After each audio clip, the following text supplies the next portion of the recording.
Everyone in the palace knew that with a little bit of food, they could make this foolish princess do anything. The Honorable Grand Tutor Zhou casually gave me a piece of cake, and I pestered him for many years. Although he never showed it openly, he was very disgusted with me behind my back, bluntly saying that I was shameless and eager to offer myself to him. I didn't know what shameless and eager to offer myself meant. I only knew that Tutor Zhou gave me delicious food. He was a good person. I liked him, and I wanted to repay his kindness. Until the news of a military defeat came from the frontier, and my father's most beloved third daughter was about to marry far away for an alliance. My third sister's mother, the imperial noble consort, personally came to find me, even giving me a box of pastries, begging me to marry on behalf of the third sister. I wiped the pastry crumbs from my mouth, waved my hand casually. Don't worry, it's just marrying someone. If the third sister doesn't want to, I'll do it for her. Ding! This novel reminds you to click the subscribe button in the bottom right corner to read the complete novel. It wasn't until I was stopped in front of the imperial study that I realized I had agreed too easily. My emperor father seemed to have forgotten that he had a daughter like me. And naturally, the guards of the imperial study were unwilling to report my presence. But the imperial noble consort gave me a whole box of pastries. If I couldn't accomplish this task, wouldn't I have eaten her food for nothing? I scratched my head, had a sudden idea, turned around, and shouted towards the imperial study. Father! Father! It's 16! Please open the door! The guards shouted angrily, How dare you! The imperial study is a restricted area. How can a little girl like you be so presumptuous? They were about to come at me with spears. I quickly ran away, circling around the imperial study, shouting as I ran. Father! Father! It's 16! 16 has something to discuss with you. Who is making such a racket here? Suddenly, the door of the imperial study was opened, and a group of people came out. The imperial noble consort had already told me that father wore yellow clothes embroidered with a 5-clawed dragon. I immediately spotted father, waved at him while panting heavily. Father, please tell them to stop chasing me. 16 is exhausted. Father waved his hand, signaling the guards to retreat, and frowned at me. Are you 16? Which 16? I knelt down with a thud, knocked my head twice, and answered crisply. 16 lives in the East Hall of the Palace of Longevity. My mother is Lady Lin. Which Lady Lin? The old eunuch beside him quickly whispered. She was a palace maid who served the Empress in the past. Displeased your majesty on the first night of service, and was never summoned again. Later, she gave birth to Princess 16, whom your majesty forgot to name. A maid from the Western Hall of the Palace of Longevity once told me that my mother was the lamplighting maid in the Palace of Phoenix. The Empress was unwell, so my father casually picked a maid from the Palace of Phoenix to spend the night with him. My mother, who was chosen, felt hopeless. She was just a year away from leaving the palace, and her fiancé was working as a guard within the palace. They were deeply in love and trusted each other, planning to marry once they left the palace. She begged my emperor father to spare her, but he became even more enraged and forced himself upon her. Afterwards, he casually bestowed her with the title of lady and sent her to the coal palace of Longevity. Even when my mother carried me for 10 months and gave birth to me, he never visited once. He didn't even give me a name. It seemed my father still couldn't remember who Lady Lin was or who the 16th princess was. He smiled and asked me, Little 16, what brings you to see me? I want to get married. I looked up at him and smiled. 16 is grown up now. It's time to get married. The originally somber imperial study burst into laughter, and my father helped me up, ruffling my hair as if I were his most cherished daughter. Who does 16 want to marry? How about I bestow a marriage for you? The old eunuch chimed in to add humor. I heard the 16th princess is quite close to Tutor Zhou. Father raised his eyebrows in surprise. Does little 16 like Tutor Zhou? Among the crowd, Zhou Chumu's face changed, his lips pressed tightly together, and his intense gaze fell on me, seemingly very nervous. Perhaps he was very afraid I would say I wanted to marry him. I have always known that Zhou Chumu doesn't like me. He is a good person, and we met because he helped me. One winter, he happened to see me being forced by little eunuchs to crawl like a dog in exchange for some charcoal. He fiercely dealt with those eunuchs and left all the silver money he had with me. Actually, I knew him. He was the teacher of the crown prince, and often came to the palace to teach the crown prince and the third princess. Because the palace people called me Silly 16, I was not convinced and wanted to become smarter. The blind old maid who did the laundry said study could make one smart. So I often sneaked through a dog hole to listen to Zhou Chumu give lessons to the crown prince and the third princess from the corner of the study room. He taught so well, but I was too stupid. After listening to so many lessons, I only remembered one sentence. Human affairs are dreams. Mortal life endures but a few autumns.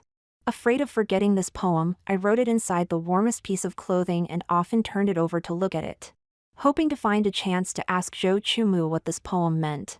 But not long after, Zhou Chumu, who used to bring me things when he came to the palace, suddenly became very disgusted with me.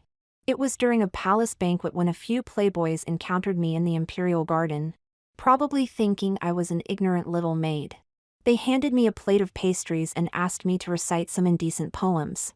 And one of them even asked if I wanted to be his house courtesan, saying that following him would ensure I had enough to eat and wear.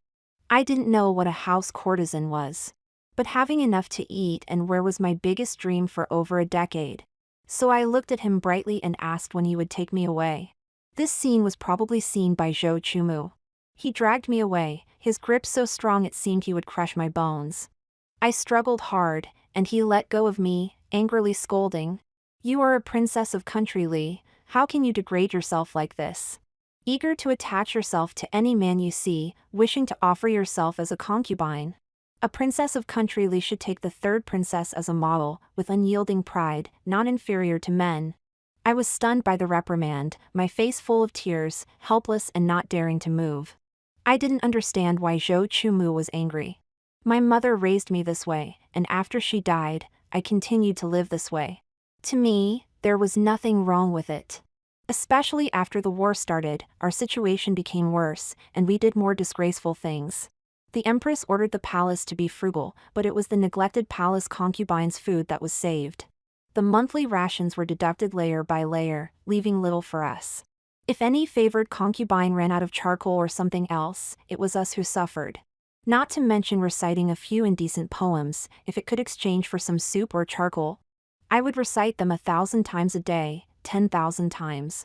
But Zhou Chumu's reaction today told me this seemed wrong. I didn't know what to say, just kept wiping my tears. Seeing me silent, he left disappointed, never bringing me anything again. I continued to live cautiously in the cold palace of longevity in the same way as before, usually mocked and played with by little eunuchs and maids. Even finding a piece of meat pie in the dog food bowl could make me incredibly happy. Until one time, when I was caught eavesdropping on Zhou Chumu's lecture, and was beaten nearly to death by the guards. It was still the third princess who saved me and gave me medicine to heal my wounds. The grace of saving a life is as great as the heavens, and I must repay it. At present, the army outside the borders has been defeated, and the leader from the northwest had a miserable time when he was a hostage in country Li. He is fierce and bloodthirsty, and managed to escape back to the northwest with half a breath left, where he killed his own father and then led troops straight to the border to attack country Li. He captured 58 cities outside the border, pointing his sword at the capital, and declared that he did not want the throne, only the princess of country Li. Almost everyone agreed that the most dazzling third princess, Li Suman, should be married off. The imperial noble consort said that the third princess was so troubled by this matter that she couldn't eat or sleep and even fell seriously ill. My emperor father convened the ministers to discuss for 3 days and nights.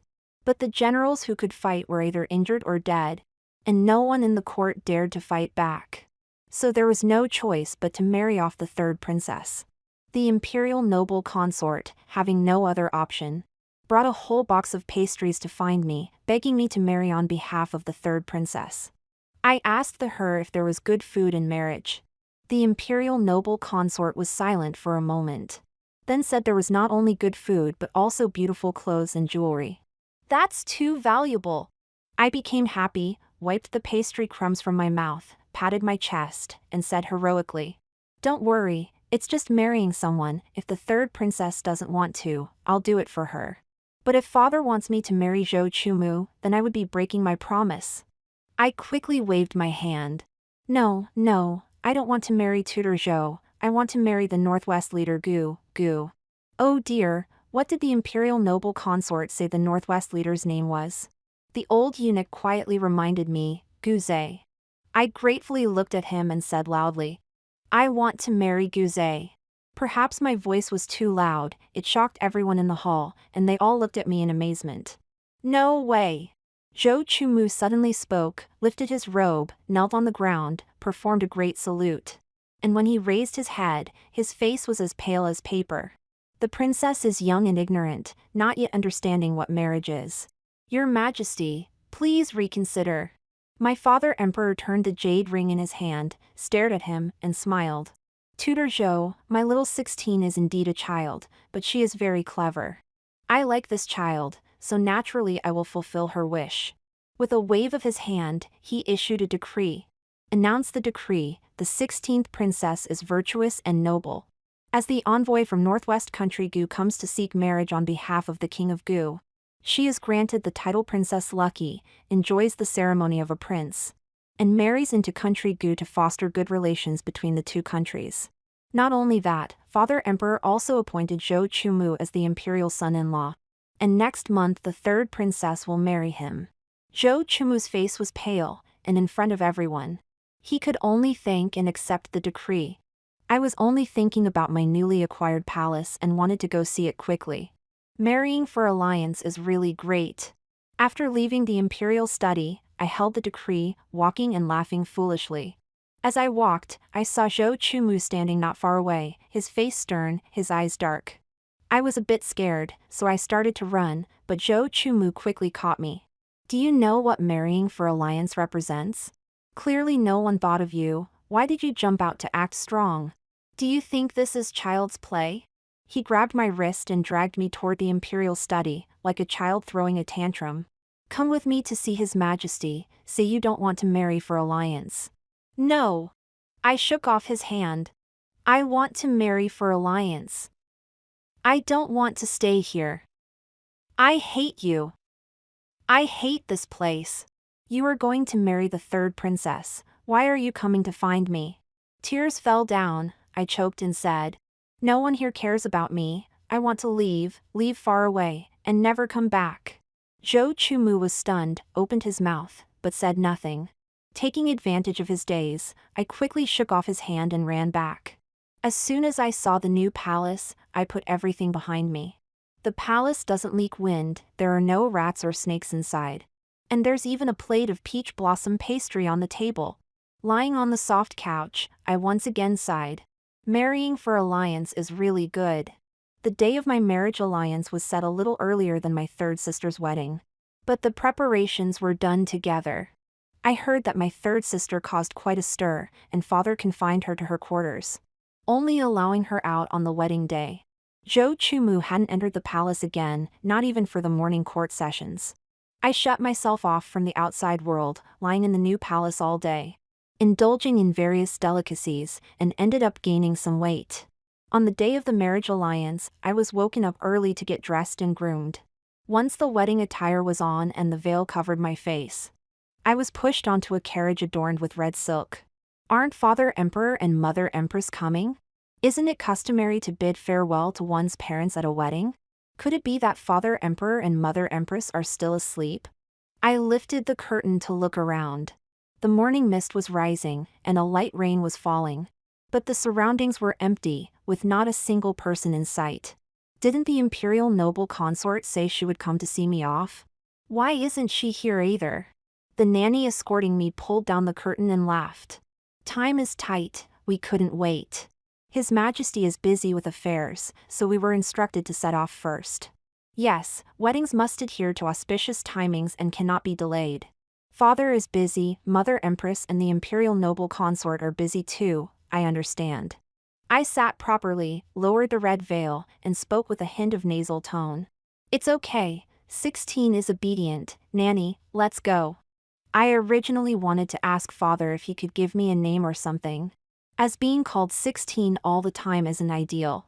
Hiding under the red veil, my cheeks flushed, and my eyes turned red. 16 is obedient, 16 doesn't miss home, nor mum. I wiped my tears with the veil and forced a smile. Mum, 16 is getting married, and it's to the mighty king of country goo. They say he's very wealthy, and once 16 becomes queen, I'll send you offerings every day, so you can enjoy delicacies in the afterlife. And even the king of hell will have to massage your back and legs. Spring rain like silk spread a glaring curtain of blood on the green stone ground in front of the Zhou family ancestral hall. Zhou Chumu knelt with his head lowered, his inner garments soaked with blood, and a drop of crimson rain hung on his raven black eyelashes. It was like tears of blood. The barbed whip danced in the air, slicing through the rain curtain with a whoosh, and lashed fiercely on Zhou Chumu's slightly thin back. His face was pale, yet he remained upright like a pine tree, kneeling indifferently. The youngest sister, the last in the family hierarchy, couldn't bear it any longer and rushed to their father's side, pleading tearfully. "Father! Please stop! Brother knows he's wrong." Their father gripped the whip, veins bulging on his arm, and looked at his most outstanding son, questioning harshly. "Even now, you still want to refuse to marry the third princess and go far away to join the army?" Zhou Chumu slowly raised his head. Despite being weak, his voice remained steady and strong. "Yes, I want to join the army. I want to go to the frontier. To see how the once subjugated country Gu under country Li's feet has become so fierce.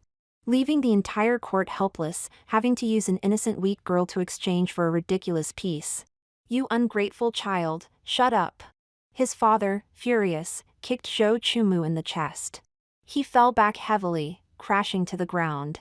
Everything before his eyes began to blur, and he seemed to see the young girl smiling at him again, holding a pastry like a treasure and saying thank you. She understood nothing, easily deceived by a piece of pastry. Such a pure and innocent young girl never enjoyed the title of princess. Not even a name, yet at the final moment, why should she, who tried so hard to live, be sent to die? In the pouring rain, Zhou Chumu closed his eyes, tears almost falling. The carriage swayed and shook for 16 days, and during these 16 days, I pondered deeply, trying to come up with a proper name for myself. But being illiterate, I hadn't thought of one even by the time we reached country Gu. As dusk fell, through the curtain, I saw a tall and burly man welcoming us at the city gates. He rode a warhorse, kicking up a cloud of dust, and without a word, lifted the curtain and drew his sword to lift my veil. Could this be the king of country Gu? His hair was so unruly, and he had a beard, like a lion dog. I thought miserably, marriage alliances are no good. The guards and palace maids from country Li were restrained, and didn't dare to breathe loudly upon entering the capital of the country Gu. And I was scared pale. "What's your name?" The burly man scrutinized me. I trembled and replied, I don't have a name." "No name?" He frowned, eyes widening, and cursed at the people behind him. "My king!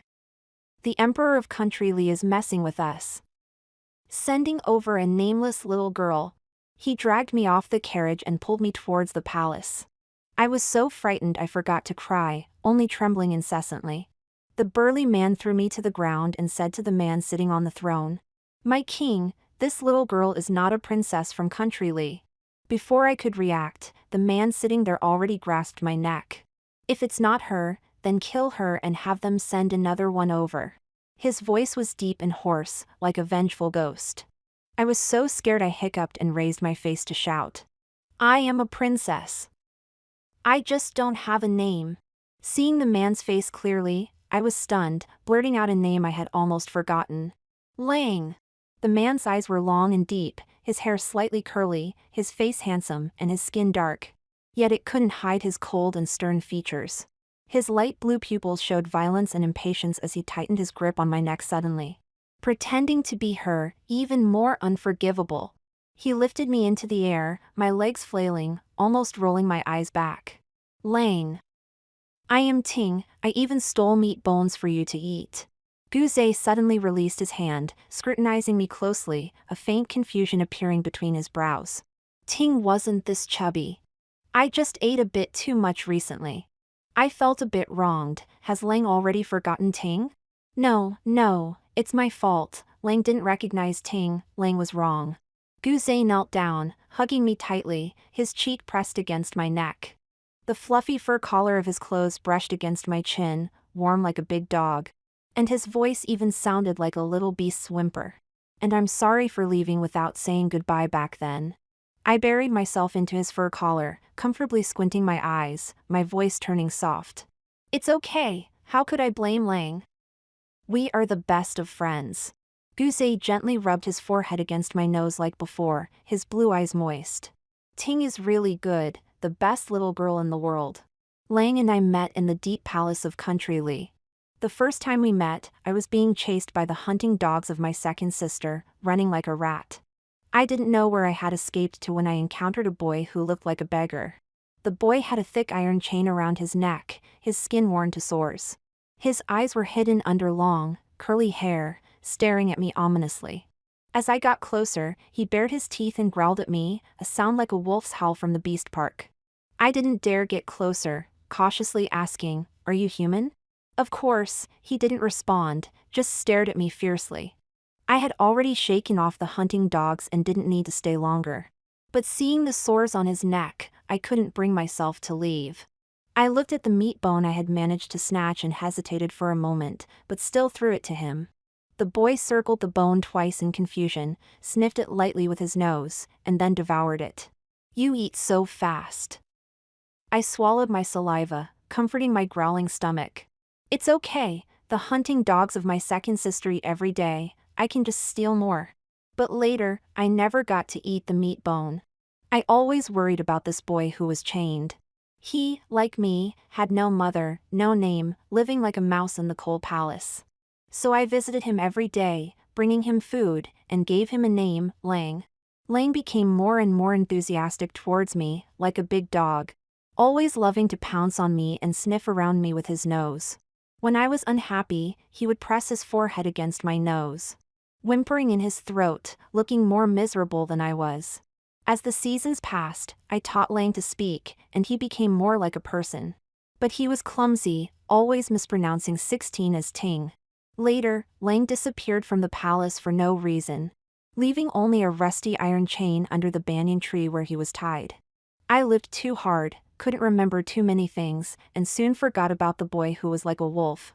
After all, in this palace, it's too common for a good person to suddenly die.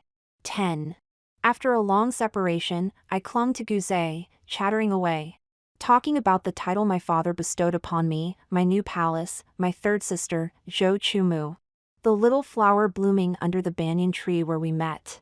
Guzay just looked at me gently, patiently listening to me talk, occasionally feeding me a bite of beef or goat milk. As night fell, the maids lit the lamps. The candlelight flickered, reflected in Guzay's lake-like blue-green eyes. I was mesmerized, dumbfoundedly saying, Lang, so beautiful. The man's cold brows and eyes were melted by the candlelight. He slightly curled his lips, rubbing my hair. Ting is also beautiful, the most beautiful girl. I pursed my lips and smiled shyly, showing him my red wedding dress and the dowry I brought. As he listened, he held my flailing feet, warming them. The man's body heat continuously transferred from my feet to my whole body, like a walking furnace. So comfortable. I sighed, snuggling into his arms, rubbing like a spoiled cat. He let me mess around, playing with my fingers, speaking softly. After I left, did Ting have a hard time in Country Lee? Not hard at all. I smiled, eyes curved, eagerly telling Guzay about the good people I met. Tutor Zhou occasionally gives me food and clothes, and the blind old maid who washes clothes gives me boiled eggs. He didn't say anything, just pulled me into his arms, holding me very tightly.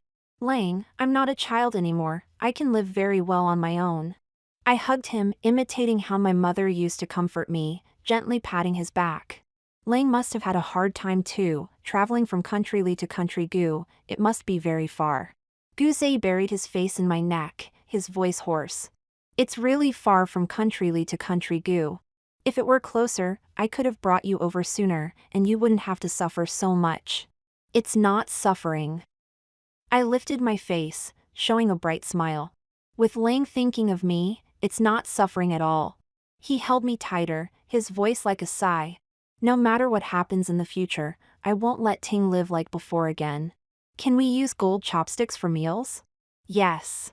Can we eat meat bones dipped in sesame oil every meal? Yes. Can we use silk to wipe our butts? Yes. I widened my eyes. Marrying for alliance is great. Guzé gently placed the girl who was sound asleep in his arms onto his own bed, then stepped out of the room. The gentle smile on his face gradually faded, replaced by a cold and fierce expression in his eyes.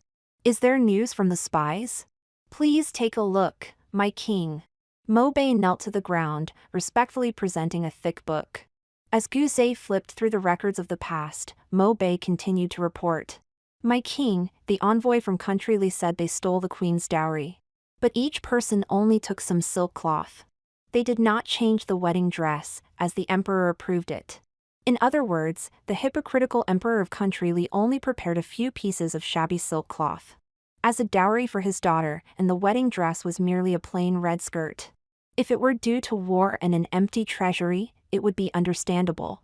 However, the spies from Country Li reported that the emperor prepared 4,200 cards of dowry for his beloved third princess, and ordered a road of red silk worth 10,000 gold per piece to be laid for 3,000 miles on the wedding day. Guzé's eyes were filled with a bloodthirsty aura as he threw the book to the ground, unable to suppress the fierceness in his voice. Send this book to the Emperor of Country Li and tell him to clean up the insubordinate people in his territory. And also, inform him that if he doesn't send everything the 16th princess deserves, I will personally take it. Yes. After Mobei closed the door, he realized he was drenched in cold sweat. This king, who grew up among wolves, still carried the blood and ferocity of a wolf.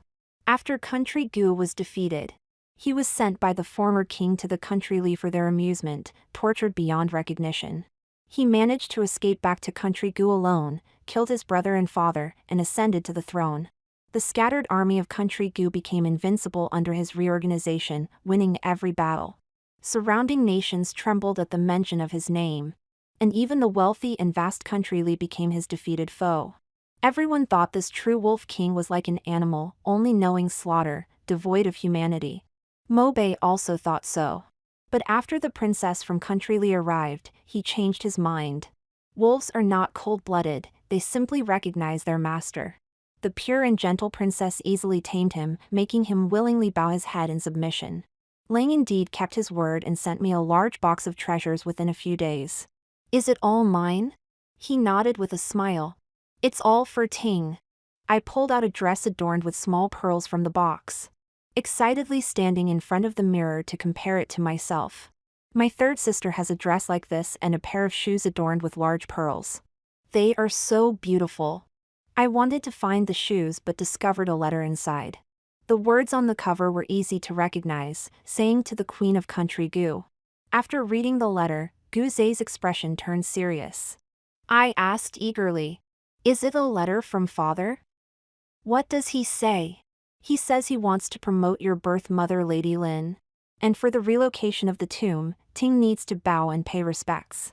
Also, for the third princess's wedding, he wants to invite you to attend." I became excited. I can go and bow to my birth mother too? I was too young when she passed away and couldn't see her off. Guzé's expression turned somber, as if he was contemplating something. Lang, what are you thinking? Seeing his furrowed brows, I felt uneasy.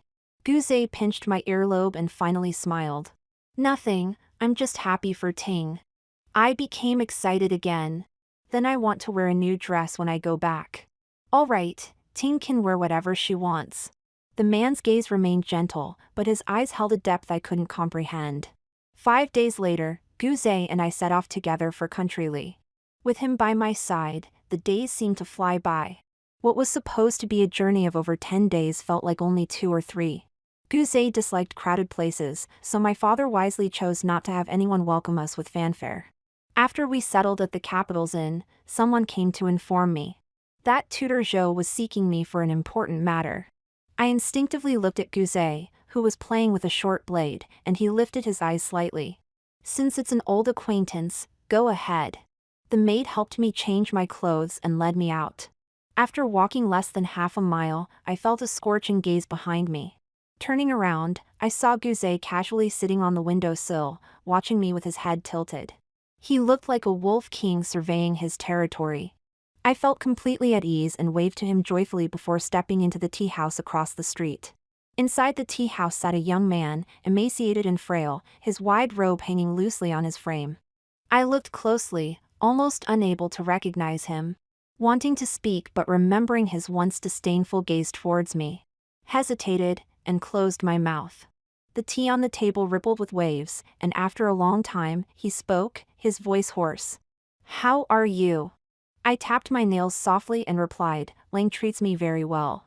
Zhou Chumu's fingers turned white as he gripped the teacup upon hearing such an intimate address. He is an outsider and bears resentment towards Country Li. You are a princess of Country Li, do not become too enamored with him. His words were fierce and aggressive, and my tears threatened to spill over as I stood up to rush out. But he grabbed my wrist. I was too extreme. "You, don't be afraid." He lowered his eyes and said softly, "The current peace is merely an illusion, and you are the princess of Country Li. If war breaks out again, how will you manage in Country Gu? Compared to a foreign land, why not return, at least? I am here." I was stunned for a moment, not expecting him to say this. But it was truly too late. Moreover, he had nothing, just a civil official, unable to protect me. "Tutor Zhou, you are a good person, I respect you greatly."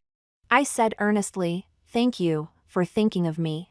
But I don't want to return, Country Gu is wonderful, and Lang is wonderful too." The tea house was warm and cozy, making one's head dizzy. Suddenly, I remembered the past. When Lang and I leaned against the banyan tree, leaves rustling and falling. We slept peacefully as if 100 years had passed. "This is ultimately your home." His eyes reddened, seemingly struggling to maintain his composure. I looked up at him, still innocent and naive. "What is home?" Zhou Chumu was stunned, and I said nothing more, taking a few pieces of pastry and returning. Before pushing open the door, I blinked my sore eyes. It was nearing dusk. Guzay sat under the candlelight, his deep features bathed in a layer of golden light. He lowered his eyes, seriously sewing something onto my shoes. The man who usually wielded a knife to kill now holding a needle and thread seemed perfectly natural. "What is Lang doing?" I ran over joyfully. Ting wanted shoes like the third princess.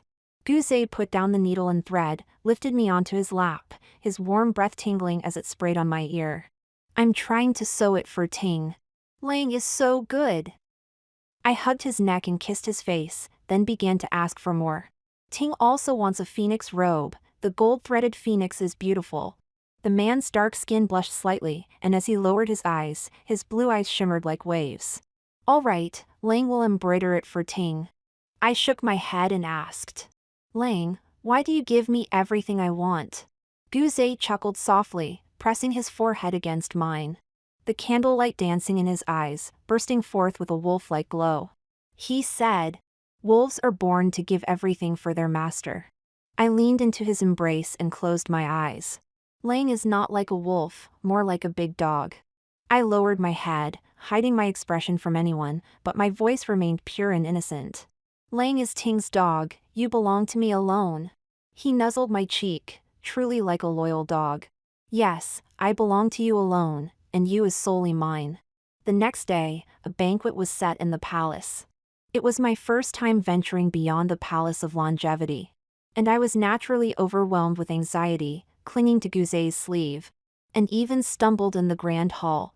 Laughter echoed around, mocking my foolishness and lack of decorum. Seeing Guzay's face darken, father quickly reprimanded everyone into silence. The whispers in the hall gradually ceased, and I took my seat beside Guzay. As the aroma of wine wafted through the air, I looked around but did not see my third sister. So I asked, "Father, where is my third sister?" "Suman is unwell today and is resting in the palace." Father then had someone lead me to visit her. Guzay urged me to return quickly, and I nodded, obedient as a child. Barely a few dozen steps from the hall, the sound of swords clashing erupted behind me. The palace maids were in a panic, but I continued walking with a smile. "Why have you stopped? Hurry and take me to see my third sister." In an instant, cries of battle filled the palace. I turned back, and the guards respectfully ushered me into a secret chamber. Inside, Guzay knelt on the ground, his hands and feet bound with iron chains. He looked at me, not with anger, but with sorrow. He said, "Ting, just tell me what you want." Still gentle. I ignored him, instead smiling at Father. "Your daughter congratulates Father on capturing the King of Gu alive." Father was overjoyed, patting my shoulder in a fatherly manner. "This victory relies entirely on you." 16. "What do you want?" "A title or a reward, just name it. I have no other desires, only to assist Father in unifying the world."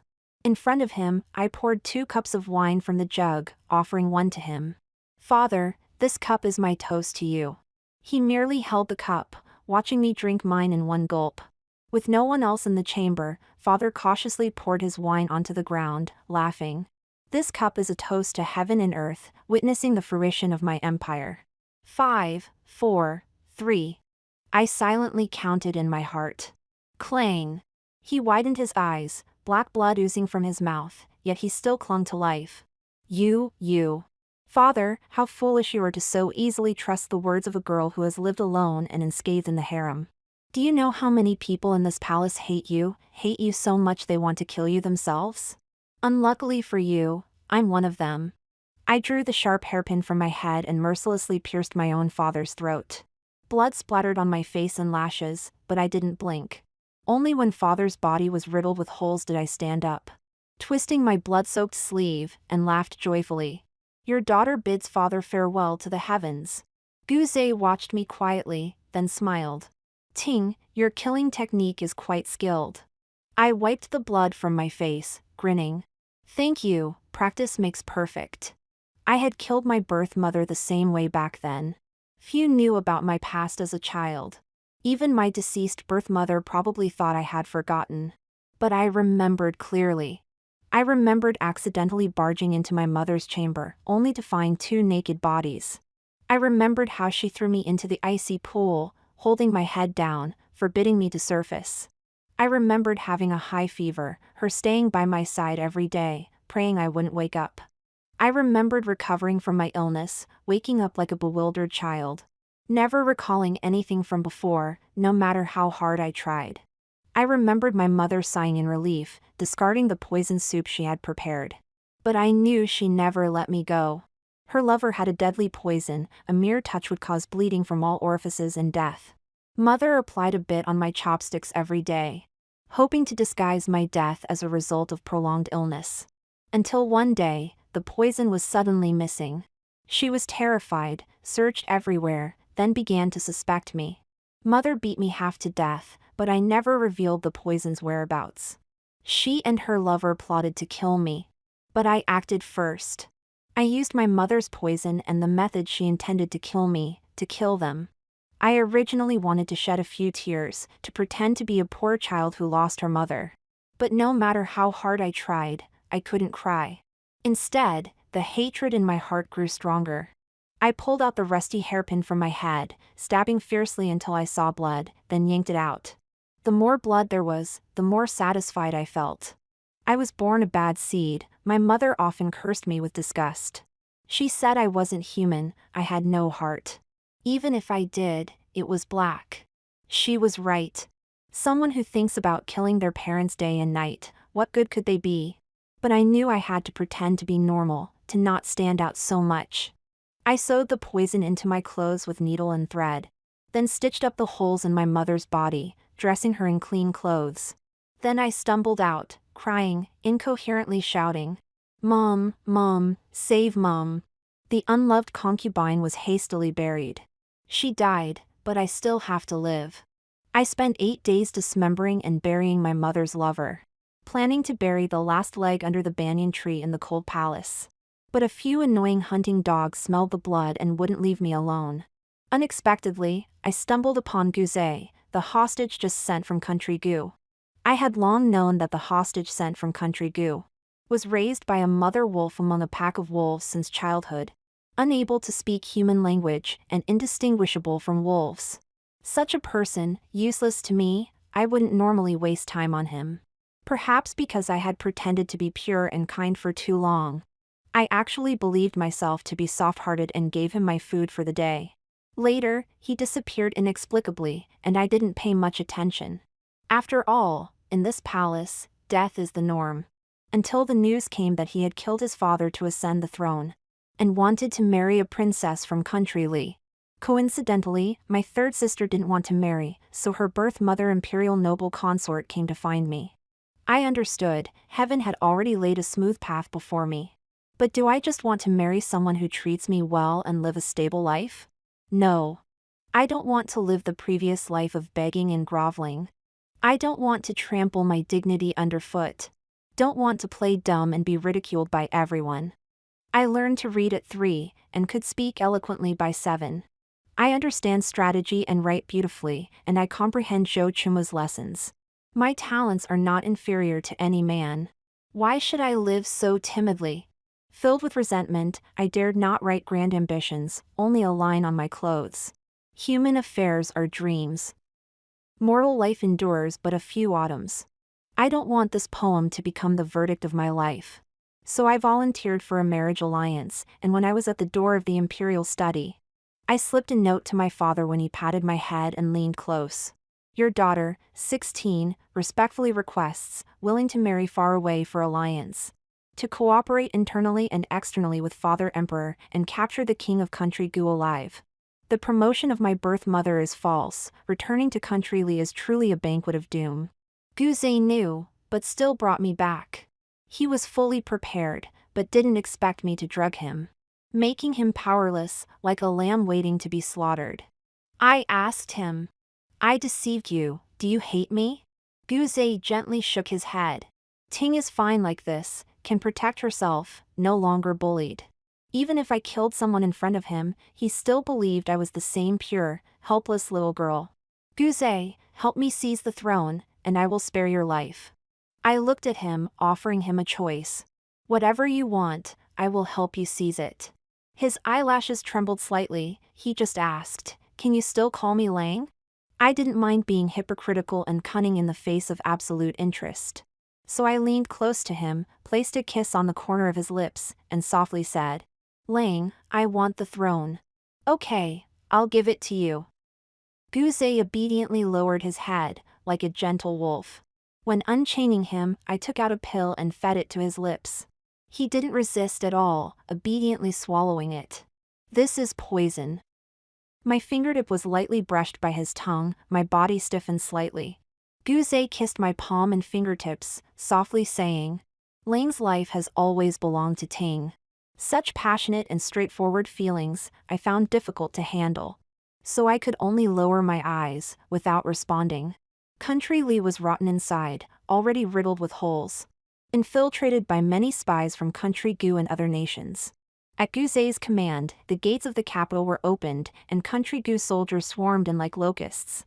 I took out the forged imperial edict, stood on the city wall, and shouted, I am Li Yang, the 16th daughter of the late emperor. Now the late emperor has passed, and the throne is passed to me. Here is the imperial edict, violators will be executed. Why are you not kneeling before the new emperor? Guze looked up at me from below the city wall, first to kneel. Minister Guze, greets your majesty. Country Gu's army was stunned. Their king was tamed by the female emperor of Country Lee. But no one dared to protest. Under Guze's harsh rule, violators were executed. Country Gu's army then knelt one after another, shouting greetings to the emperor. From then on, I was no longer a princess of the deep palace. Nor a foolish child pretending to be mad, nor the queen of Country Gu. I am Li Yang, shining alongside the sun. I want to hold power, stand at the pinnacle, have everyone submit. I want to create a new era, to become the first female emperor who creates a prosperous age. After ascending the throne, all the women of the harem and my siblings were sent to the palace in the suburbs, where they were provided with food and clothing, living in luxury. But they were never allowed to step out of the palace for the rest of their lives. Those who defied the order had their heads chopped off and hung at the palace gate as a warning. I changed the country name to Yang, abolished the inspection system, and improved the female official system. I appointed Guze as the king with equal status, merging Country Gu and Country Yang. I appointed Zhou Chumu as the chief minister to assist me in governing state affairs. In the court, half were former ministers of country Li, and half were former ministers of country Gu. Although many were dissatisfied with the female emperor's ascension, no one dared to voice their objections. Who would dare? That King Gu was constantly by the female emperor's side, his gaze fierce, as if ready to pounce and bite off your neck at any moment. He was the female emperor's personal executioner. In the second month of the female emperor's reign, she publicly read out the list of corrupt officials. And that King Gu would carry a knife and patrol the hall. As the female emperor read each name, he would execute one. King Gu carried the heads, while the female emperor sat in the hall watching, even pointing out flaws. She criticized his uneven blade and complained that his knife was too blunt. Blood flowed like a river in the hall, and everyone was on edge. Yet the two of them chatted and laughed, discussing which corrupt official to kill next. Even when Chief Minister Zhou tried to persuade them, it was to no avail. If not for the female emperor's intervention, King Gu almost took a knife to Chief Minister Zhou. Truly, madman. Extra chapter. After I ascended the throne, I grew closer to Zhou Chumu. Gu Zhe was particularly displeased with this. Whenever I discussed state affairs with Zhou Chumu, Gu Zhe would sit at the door, meticulously polishing his large knife. The cold light reflecting off the blade shone on Zhou Chumu's face. And despite his calm and gentle demeanor, he couldn't help but ask, "Your Majesty, do I still have a life to live?" I was embarrassed. "Lang, if you keep polishing, the knife will break." Gu Zhe snorted, deliberately saying to Zhou Chumu, "Even without a knife, I could strangle your neck with my bare hands." Zhou Chumu lowered his eyes slightly, his lashes trembling, and said softly, "King Gu probably despises me. Perhaps I shouldn't come anymore." His appearance was as pitiful as could be. I felt quite troubled. Zhou Chumu is the chief minister of the cabinet, my right-hand man, and I certainly couldn't let him be wronged. But Gu Zhe is the king I personally appointed, and he's also my husband, so I can't hit or scold him. I sighed and chose to first address the current flood problem in the southeast. "Lang, can you return to your own chamber and wait for me?" He raised his head in disbelief. "You're sending me away?" I rubbed my temples, a bit helpless. "I'm not sending you away. I'll come find you after I finish dealing with state affairs." "No need." Gu Zhe stood up, his expression cold, and said indifferently, "Tonight, your Majesty should find another place to rest." With that, he turned and left. Zhou Chumu asked softly, "Your Majesty, aren't you going to chase after him?" I sat back on the throne, lightly tapping the thick stack of documents on the table, and smiled wryly. "The people of the southeast don't want to see me indulging in romance. Your Majesty loves the country and cares for the people. King Gu will understand your Majesty." I spread out the documents, dipped my pen in cinnabar, and joked, "If you were a woman, you would surely be a lady that everyone admires." Zhou Chumu merely smiled slightly, gently rolling up his sleeves and helping me grind ink. "Being able to relieve your Majesty's worries is my blessing." He leaned a bit closer, and I inadvertently looked up, noticing several red scars on his wrist. "When did you get hurt?" He lowered his sleeve, pursed his lips. "Just old wounds. Recently, there was a lot of commotion about his refusal to marry the third princess. The Zhou family had strict rules, and he probably suffered family punishment." I didn't ask further, just instructed the female official to bring some top-quality ointment for him. Zhou Chumu bowed to thank me, his thin shirt revealing his protruding spine, like a bamboo ready to break. After discussing state affairs, I personally went to find Gu Zhe. But his palace was empty, not a single person around. I asked the palace staff and learned that he had gone out alone, not allowing anyone to follow. Gu Zhe appeared very masculine, but his thoughts were actually quite delicate. Earlier, when I stayed with Zhou Chumu, he must have been jealous. I pondered for a moment, waved away the attendants, and went alone to the cold palace. Sure enough, Gu Zhe was leaning against the banyan tree where we first met, half-closed eyes lost in thought. I approached, draped my cloak over him, and gently brushed my fingers over his furrowed brows. Gu Zhe's eyelashes trembled slightly, and he looked up at me. I have always loved his blue eyes. When he first wakes up, they always carry a bit of innocence and confusion. Like a grown cub, still retaining pure innocence. But I love Gu Zhe's expression when he kills the most. Joyful, excited, even his smile carries cruelty. Others say we are a pair of madmen made for each other. I totally agree. He is brutal, I am vicious, we are a perfect match. Why sleep here? I casually sat beside him, not caring if my dragon robe got dirty. Guzei turned his head away in a huff. Your Majesty and the Chief Minister are discussing state affairs. I stay away so as not to disturb you too. Where does Lang want to go? I held his hand and shook it, my voice becoming pitiful. Are you planning to leave me and return to the northwest? Guzei snorted lightly, pulling me into his arms. The villain complains first. I hugged his waist tightly, starting to act spoiled. I don't care. Lang must accompany me for a lifetime, not allowed to go anywhere. What if I insist on leaving? He asked with a smile. Insist on leaving? I lowered my head, spread his palm, 10 fingers loosely intertwined. I have ways to keep you. Besides, he has taken my poison and must rely on me for the antidote every month to survive. No matter what, he can never leave my side in this lifetime. I dare not defy your Majesty. Guzei chuckled, then sighed softly. It's just, can you look at me more often? The wolf that once roamed freely on the boundless grassland willingly confined itself for me, begging for my favor. My heart suddenly sank, and I brushed his hair gently, whispering, Lang, no matter how many people are around me, you are definitely the most important one. Don't belittle yourself. No one is more important than you. I swear, you will be my only husband and my sharpest blade. Guzei placed a kiss on my lips, devoutly. All right, then I will be your Majesty's sharpest blade, killing all the treacherous officials and petty villains for you. After comforting the sulking Guzei, we returned together to his sleeping quarters. The candlelight flickered softly, casting gentle shadows.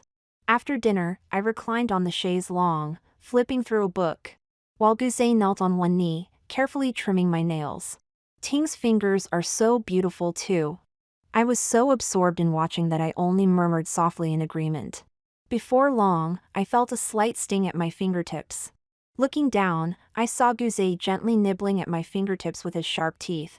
His eyes provocatively meeting mine, with the golden candlelight dancing in his pupils. I didn't move, instead tracing his jawline with my thumb. Lang, are you hungry? He paused, his gaze darkening. Suddenly, his tongue lightly brushed over my fingertips, sending a tingling sensation up my spine. In my daze, Guzei had already knelt on the chaise longue, leaning in closer to me. Thank you, Your Majesty, for the reward. Before I could comprehend the meaning of his words, Guzei had already sealed my lips with his. He pressed me firmly onto the chaise longue, his long-restrained wildness and desire finally erupting. Guzei's kiss carried a savage fervor, overwhelming all my senses with his presence, leaving only the sound of water and his rapid breathing in my ears. Passion swept over us like a storm as we kissed madly, exchanging the most intense emotions, until the taste of blood filled our mouths. Guzei no longer plundered, but gently left a kiss at the corner of my lips. His blue eyes were now tinged with a captivating flush. The fire of desire ignited within him would not only spread to me but also threaten to consume him entirely. This palace I specially bestowed upon Guzei was the warmest place on this winter night. We kissed each other's brows by the window, embraced in the slick sweat. When my body suddenly felt light, I bit down hard on his shoulder, licking the blood that flowed from him amidst his scorching breath. The night deepened, and everything became hidden.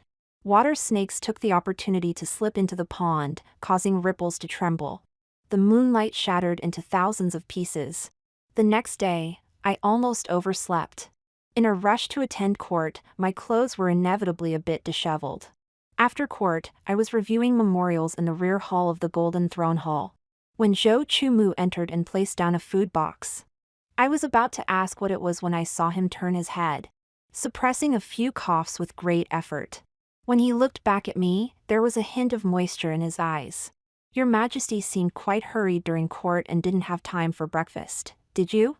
He opened the food box, presenting several dishes of porridge, vegetables, and snacks, his voice slightly hoarse. I happened to be on duty today and brought some food myself. If Your Majesty doesn't mind, you can try some. Zhou Chumu handed me a pair of chopsticks, and as I took them, I accidentally touched his reddened fingertips. They were icy cold. I frowned slightly. Your health is getting worse. He chuckled lightly, like a pearl with a faint glow. An old ailment, afraid of the cold every winter, it's nothing serious. I was about to inquire further when the attendant reported that Guze had arrived. I glanced at Zhou Chumu with some difficulty. He smiled helplessly, stood up. I shall take my leave. Be careful on the slippery roads, Chief Minister, I casually reminded him. Just as Guze entered, brushing past Zhou Chumu, he heard my words and mocked. Lord Zhou should walk slowly, your frail body can't afford a fall. Zhou Chumu wasn't annoyed, merely curled his lips and said, Thank you, for your concern. Guze wanted to say more, but I stopped him with a glance. Outside the hall, Zhou Chumu's guards hurriedly draped a fox fur cloak over him. The white fox fur made him appear even more sickly pale, like a piece of fine jade that had already cracked. The guard was puzzled. Why doesn't the Lord tell Her Majesty everything you've done? Tell her what? That he had long discovered the little girl eavesdropping in the library?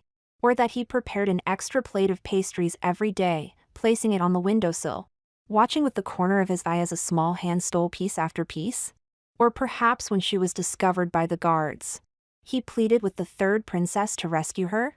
The scars left by family rules had slowly healed.